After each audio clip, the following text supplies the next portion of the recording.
La ronda, me gusta jugar la ronda, arriba la azucarera, abajo la cafetera, hacer que todo responda, bella naranja limón, que salga de viejo pasón, corona, cerveza y media vaca, a la chiquili, chiquili, chiquili, a la chocola, chocola, chocola, a la chiquili, chiquili, chiquili, a la chocola, chocola, chocola. No puedes hacerme de ti si no te tengo, cómo alejarme de ti si estás tan lejos. Cómo encontrarle una pestaña, algo que nunca tuvo. Hola YouTube, welcome back to my YouTube channel. It's your girl Darieny, and if you're new here, bienvenidos. Today's video is going to be the Latina Tag. If you're not familiar with this video, I'll pretty much be reading some questions and answering them so you could get to know a little bit about where I am from. Before starting this video, I just want to throw out there that I want to make this video as fun as possible and also as educational as possible because it's time for mi gente and my country to be placed on the map. So let's get started with this video. Question number 1. What is your nationality? I am 100% Guatemalan, born and raised. Question number 2. Do you speak Spanish? Sí, yo hablo español. Español es mi primer idioma y lo hablo muy bien. Question number 3. What part of Guatemala are you from? I am from a town called Livingston, Izabal. Livingston is the name of a town in Izabal Department of eastern Guatemala, aka the coastal side of Guatemala. Livingston was Guatemalan's main port in the Caribbean Sea before the construction of nearby Puerto Barrios. Livingston is noted for its unusual mix of Garífuna, Afro-Caribbean, Maya, and Ladino people and culture. In recent decades, Livingston has developed a large tourist industry. Lastly, Livingston is a peninsula, which means that it's a piece of land surrounded by water on the majority of its border. Question number 4. What is your favorite dish from your country? I like a lot of things from my country. I love me some pollo quisado, some ceviche. I also love me some tostadas. Anything seafood, I also love. But I would say ultimately, I love some albondigas, which is a seafood soup served over rice with banana dumplings. Oh my God. Question number 5. What is your favorite dessert from your country? I love me some dessert, but I would say my favorite dessert will be tres leches cake. I love me some tres leches cake. Also, I like arroz con leche and pastel de banano. It's bomb. I love it. Question number 6. Name a household item that reminds you of your country. A household item that reminds me of my country, it's actually a picture that is in the dining area. I would try to insert a video of it or a picture of it somewhere in the video, but the picture is of the open water, and then there's a little tiny island in the middle of the water with the sunrise behind it, and it's so pretty. And if you plug the picture to the wall, it moves, and it also makes the sound of the waves. Oh my God, that just reminds me of 6 o'clock in the morning back home. Question number 7. Have you visited the capital of your country? Yes, I traveled to the capital of my country many times. When we traveled to and from Guatemala, we have to stop by the capital because that's where the airport is at. So yes, I've been to the capital many times. Question number 8. When was the last time you visited your country?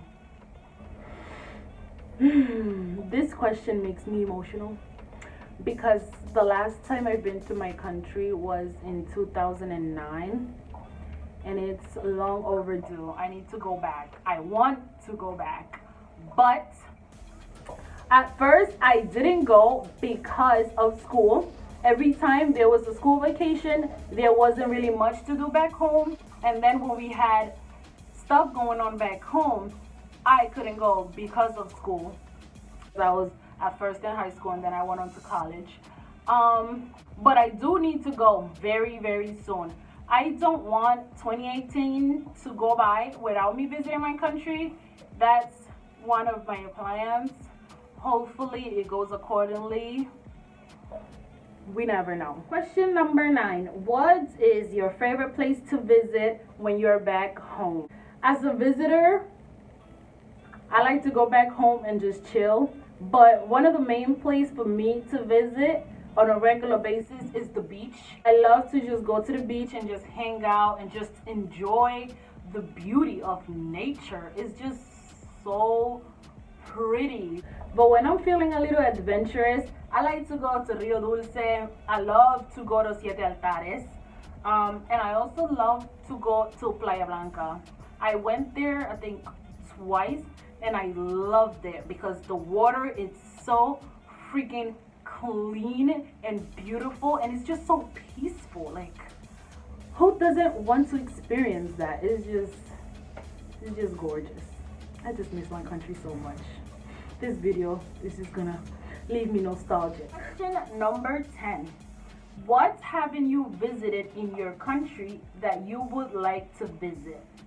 Honestly, I would love to visit the other side of my country. I feel like we always stay in the East Coast, but I would love to visit the western side of my country, you know, where the Mayan pyramids are.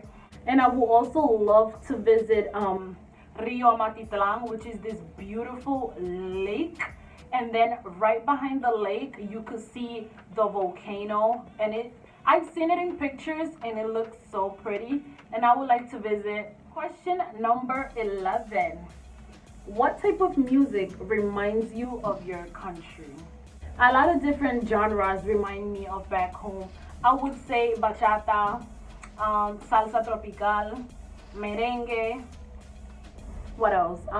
Definitely some punta, of course, and some reggae panameño. I love me some reggae panameño, or just reggae hispano in general. You just listen to some reggae, you know, when you're by the beach, you just feel right at home. Like, it's just the best thing ever. Question number 12. What do you like most about being a Latina and an Afro-Latina? The best part to being a Latina for me, I would say the people, the culture for sure.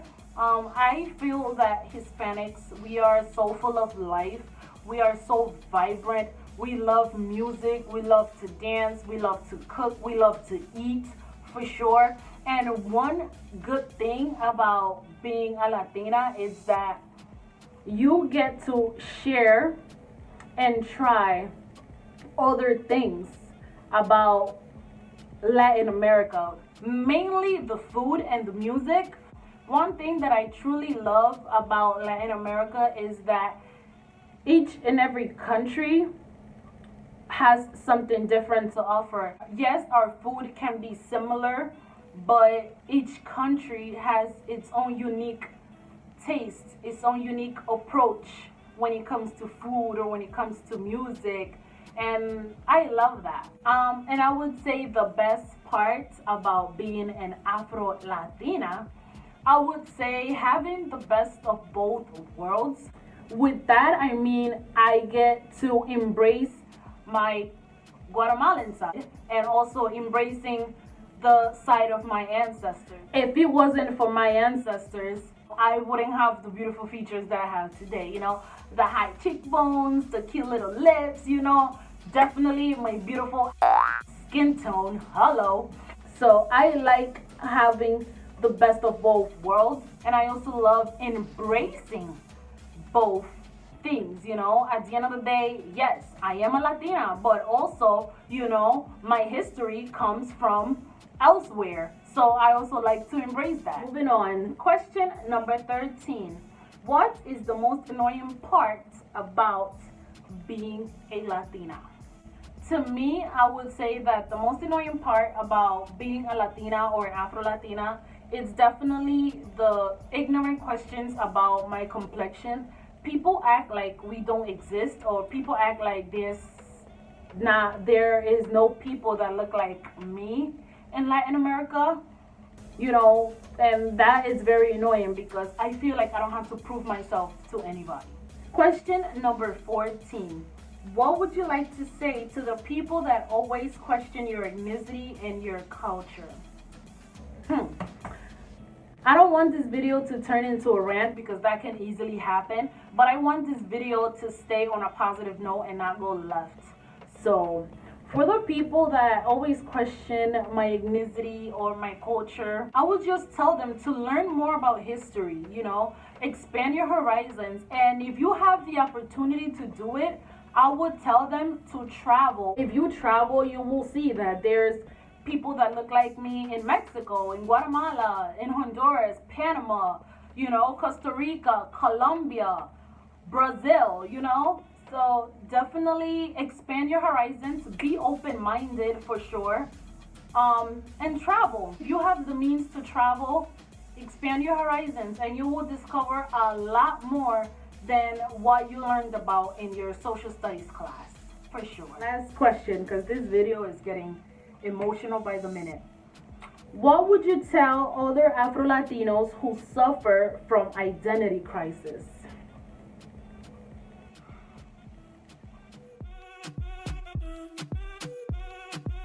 I don't want the answer to the last question to be impulsive, so I wanted to put some thought into it and then give my answer. I'm going to go ahead and read the last question, answer it, and wrap up this video. The question was, what would you like to tell other Afro-Latinos who suffer from identity crisis? To my fellow people suffering from identity crisis, I would tell you to embrace who you are, embrace where you're from, and tune out the people who challenge you because you don't fit a stereotype. And remember that identifying as a Latina or a Latino does not negate your blackness nor your history. I once suffered from identity crisis when I first came to this country, but I had no other option than to just embrace who I am, because if I don't embrace who I am and where I'm from, nobody else is going to embrace it or appreciate it. So yeah, well, there you have it, guys. That is my Latina tag. I did not expect the video to turn out as emotional as it did for me, but hope you guys liked this video. If you did, leave this video a thumbs up. Also, comment down below and don't forget to subscribe. And I'll see you on my next video. Ciao.